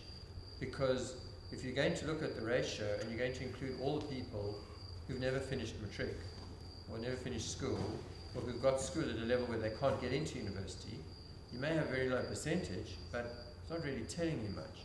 Actually, the percentage of the students who have B degree passes is very high. Most of those with B degree passes are applying to and getting into university, amongst black students as well. So quite hard to interpret participation. I think it's a bit more complex than is simply presented in the national figures. On the question of, I don't know the debate you're referring to in 2005, was quite a long time before I was here, so I can't comment on that. But the more general point you're making about social capital and performance at school, I think this policy copes with that quite well. In other words, if you've got two students at a reasonably middle class school, that's what we're talking about, where one has got substantial social capital and the other one doesn't, I think that the measures of disadvantage that we're using here are a close proxy for that social capital. Home language, parents' education, for example, pick up a lot of that social capital. And so those students at the same school, maybe the same incomes even, because income counts very little, as I said, we're not measuring income directly, the students with less social capital will get the disadvantaged rating. Their marks will be pushed up and they'll become more competitive. So we think that what we're doing here does specifically address the social capital issues, as far as we can. And the modelling we've done, we think it does. Last two questions. This is my last question of the night, or preferably of the debate, right? So I went to a historically advantaged institution called Grey High School, which is an all-boys school, etc., etc. So in the last 10 years of Grey High School, there hasn't been a single black who has been in the top 10 pertaining to academic standings, right? And the argument has been throughout the entire debate that blacks in historically disadvantaged institutions are fairly competitive pertaining to their white counterparts, right? So, secondly, I think the executive is undermining the issue pertaining to what black students, the actual lived experience of black students in these advantaged institutions is, right? So, an example I would make is that the issue of their culture not being transferred into the institution they're undertaking, not being recognized, is one of the hindrances pertaining to the academic performances, which is also one of the criticisms pertaining to UCT of it being an elite white institution. Now, and I think also the issue pertaining to NBTs is directly correlated to the issue pertaining to the admissions policy. Now, if you ignore the NBTs and you treat them as silos pertaining to admissions policy and the NBTs, you'll be ignoring the student experience that has to pertain to how a student gets into UCT. So if you find a situation at which a student comes from Grahamstown, goes to Graham College, however the student lives in Transkei or in Ngqushwa, you find a situation at which a student has to travel for 3 hours, etc., in order to get into the institution. Now, the executive is ignoring these policy gaps pertaining to these hindrances for that particular student to get into the institution. However, I would like to pose the question, right? In addressing these policy gaps that currently exist within basic education, and especially pertaining to higher education as a University of Cape Town, right? And the advances pertaining to being made in basic education, meaning that our matric pass rates are getting better, the students pertaining in basic education institutions are getting better. Housing institution, especially concerning the issue of success, because we recognize that you can replicate the access rate of students of a particular demographic in the university. You can replicate that pertaining to this admissions policy. However, how does that guarantee success rates in the institution? How does that better the success rates in the institution? Because there's nothing being touched concerning to the success rates in the institution, especially pertaining to those people, especially coming from historically disadvantaged backgrounds. And that's what I haven't heard from the executive, in particular to this admissions policy. And that's very worrying, especially because I'm worried because we might receive lesser graduates than we currently do, which are 5 in the local faculty and probably like 21. My question is fairly simple, right? We do acknowledge the fact that the stratifications of society is very different, and the lower you are in the society is the less likely you are to receive information such as this. So I would like to know from the institution, we can talk here about the beautiful policy that we have, but how do we get out to the society, the very of the poorest societies, those who do not know about things such as this?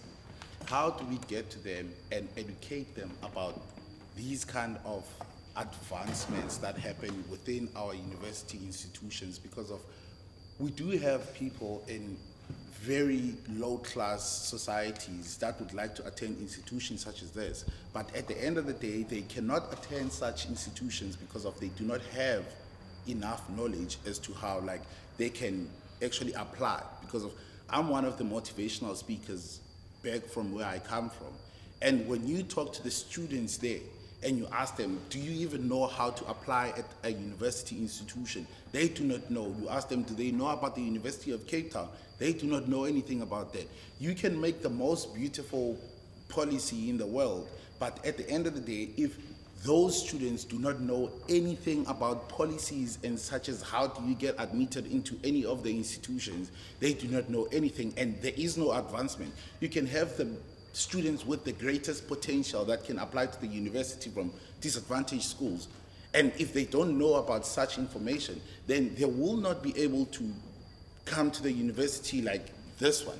And those people are the ones that can actually maybe pull up the grades of the University of Cape Town, as they will embetter the grades with their potential to upgrade the grades here. You know, like, I would like to know what is the practicality that will take place amongst this institution to go out to those low-class societies and those low-class high schools to go and inform them about such information. Because since I have ever started attending at the Johannesburg North District, I have never seen a single university coming to low-class high schools to inform them or educate them about anything that has to do with admissions or policies or anything like that. So I take it as you are still depriving those people of being opportunistic about these kind of things. So I would like to know the practicality of, like, you educating those people today. Well, you should respond to the last one because you're directly involved in that. So we have a staff of about 5-6 people who go around the country trying to do exactly what you talk about. So because we only are able to deploy this number of people, what we've done in the last while is decide which parts of the country to concentrate on in a particular year. And so in one year, we'll make the Eastern Cape and, say, Limpopo a focus. In another year, we'll make KZN and the Free State the focus. And we try to, when we go into these areas, our 5 members of staff are there in a region, and they try and visit as many schools as they can. But they don't just go to schools on a random basis. They go to schools largely determined by what the historical applications with UCT might look like. So if we know, for example, that in the Limpopo, that in Bilwe and these schools are good feeder schools, we will go there. So we will make a point of going to those particular places. But while we're there, those colleagues are also trying to go to some of the other schools in that area. And it's the best that under these circumstances that these folks can do. And they go and explain when they do these visits exactly how the application process to UCT works, what the admissions requirements are. They spend time with the teachers. I've been in situations in the last while where the teachers in a particular area, the life orientation teachers have been called together and workshops have been held with them. So with this number of staff that we've got, this is what we can do. Okay, in terms of just a question, since those are the kind of things that you have actually taken part in, right? Why is it not that things such as educational brochures and other kind of equipments are not used to try and be posted to those low-class institutions and be given to those life orientation teachers of the schools that you cannot access on time, to be read by those teachers and educate their students? Because if you are going to try and go throughout the whole country with just a staff of 5 members, then it's going to take you a long time to even reach like the Johannesburg North District. Look at what's happening in our societies today. we have people that have good grades, but at the end of the day, they just end up in the street corners. They don't have enough knowledge as to what to do with their matric certificates. Circumstances. You know, so there's a real limit to what we can do. I mean, a lot of the difficulties that you're talking about are difficulties which are deep inside of the system, and the systemic difficulties. And we must think about how those systemic difficulties can be addressed within the system. And so UCT is not going to be able to always be able to pick up those problems. Do we have brochures? Yes, we've got brochures. So when our folks travel, they travel with mountains of brochures, boots full of things. Yeah, no, I do understand that they do travel with brochures, but can you not distribute the brochures? They do not have to carry the brochures physically. You can identify, such as, like, for example, I come from a high school that has never even heard like a tip of knowledge about like institutions like this. I had to go like and try and hustle money to try and get at least like that little bit of information about like university institutions, right? So can you not just lessen the burden on the 5 people and distribute the brochures across the country to institutions instead of giving them to the 5 staffs? Because of, if you're going to give them to the 5 staffs, it's going to be less effective at the end of the day, because of they have to carry those things and go to as many schools as they can. And if they go to as many schools as they can, then they're not going to reach more than half of the society here, because of the majority of the society in South Africa today is disadvantaged. You get what I'm saying? No, of course I get what you're saying. There are challenges here. So my response to you is there are challenges in how we can do what you're asking in an effective way. We can find the addresses of every single school and send them a brochure. We know that that brochure is going to land at that school, and that's the end of the story. And so we from our experience, it's much more effective when our folks are in a direct relationship and talking with you, but we can't be in every school. I personally disagree what you're saying, because of that. I disbelieve that you can send out a brochure and then that's the end of it. Like your life orientation teacher can just take it and put it under the bed, because of the pressures that our school teachers are dealing with today in terms of trying to make their students successful in those disadvantaged schools. They try as much as they could. They mostly go out. I have attended several workshops where they try and find like brochures to try and educate their own students especially from Johannesburg North District. We attend those workshops when I go home for long vacs, and they try and educate their students. So if you send them the brochure, and the brochure like is educating the teacher as to how to approach its own students and giving them clear points as to how the policy is working and how they can apply to the institution, I believe that would be more effective rather than like you just taking out. Yeah, no, we can do that. But I'm telling you, I've been to Tembisa several times in the last while.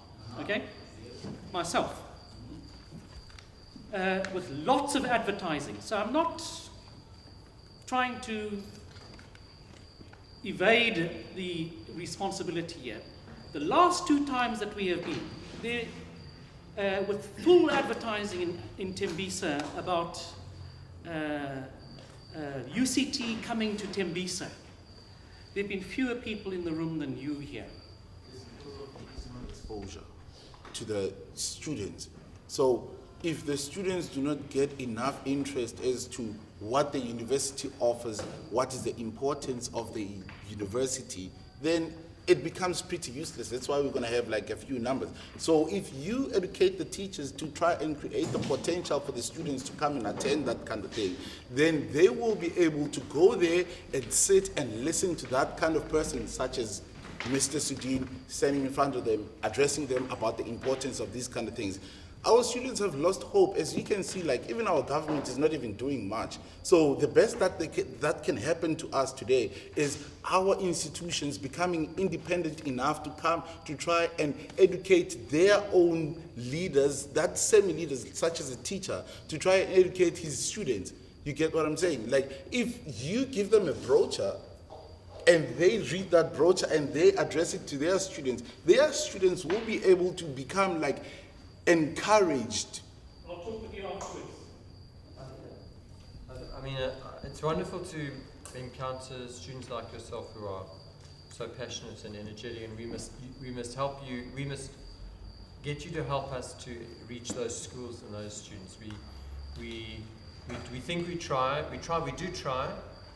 We know we don't reach as many as we should, but the students could be our best ambassadors to getting back to the schools, and we want to do it with you. We don't want to do it against you. So any ideas you have, if you're going back to schools, we can certainly give you lots of brochures. We can facilitate access to radio stations to talk, on chat shows, as ways of getting access to students and to teachers. So we really want to get there. And if we're not doing it right, if we're not getting there, then we're really open to finding better ways of doing it. We have teams that's their goal, and I think the places they reach are reasonably successful, but we've obviously got to work harder at it. I'll just answer, I think we should end, and I'll just make two comments or answer two of the points that Lwazi made. The one point was around the personal example of Gray's High School, Grahamstown. And I think, Lwazi, that this policy would not disadvantage someone from Gray's High School if, as you described, they were travelling 3 hours to school or had come from a background, their personal and their family background was such that they were different from the other kids at Gray's School who got privileged boarders or whatever. Because I think that the disadvantage index, which picks up on home background, would pick up on a lot of those issues from the ones you've already mentioned: parents' education, language, and social grants. The other point you made was that we haven't been speaking here about what do we do about the students once they get in here. And you're right that we can't talk about everything in each of these meetings. We think we've got we've got a lot of resources, and we have massive programs in academic development and education development units. And all of that would continue and in fact grow. And it grows all the time. Last year we introduced, as part of the first year experience, the so-called early warning system, where we start coordinating the testing system in the middle of the first semester, and in the first semester to try to pick up at an earlier stage when students are falling behind in order to intervene. The residences have developed study groups, the tutor and mentor systems, the writing skills, various kinds of extended programs, and these programs are getting larger and larger, and we're putting more and more resources into them. So we certainly take that seriously. Our goal, if you look at our strategic plan, we've set as a specific goal to increase the graduation rate of students and to reduce the difference between the completion rate of black and white students, because the white students' completion rate is quite high. We don't really need to push that much higher. We think it's probably as high as it can go, but we know that there's a gap. So those are explicit goals. We measure them. We put resources into addressing that, and we'll continue to do that. I don't think that the fact that we haven't talked about that should leave you worried that we're somehow going to ignore that or not pay attention to that. Okay. I think we should stop. Yes, yeah. So this was meant to be from 8 o'clock to 9 o'clock. It's now 10 past 10. So I think that this has been a really useful conversation, and I'd like to think that particularly the example that you brought up and how we worked through that example was a helpful way in allowing Dr. Price to begin to explain, and this is what I think is the really important thing to say, how race actually works in the society on a daily basis. and how this policy is an attempt to get to explore an engagement with how race works in a much more direct way than the old policy might have. And this is the crucial thing for me that I think that we're needing to understand here, that what this policy is attempting to do is to work directly with the student's experience. So when the student's application comes to UCT, this policy is trying to surface that experience much more explicitly than has been the case up to now. Much more explicitly. And that's the important gain for me. It's now not just the color of your skin, it's what your experience had been. And that's the crucial thing. And that's a really important, substantial factor, I think, that all of us need to be understanding to explain what this is all about. It's not an anti-black policy. It's trying to give it substance to what that racial experience has meant in the country. It doesn't answer all of the questions, and I'm going to accede to you instantly that there are elements of the social experience that this policy is not getting at. And I'm going to say that there are some things that it can't get at. Not even the old policy can get at. But I think that we're doing a whole lot better, in terms of being sensitive to what students are coming with into the university, and finding a way of dealing with that, I think, in much more respectful ways than before. So thank you to all of you for coming. There still will be an opportunity to make comments, and please do make comments. We are very receptive to what you have to say, and I'd be happy to continue engaging with you, not now, tonight, as will Dr. Price. You're very welcome to make an appointment to come and see me, come see Max, and the discussion can continue. Thanks very much.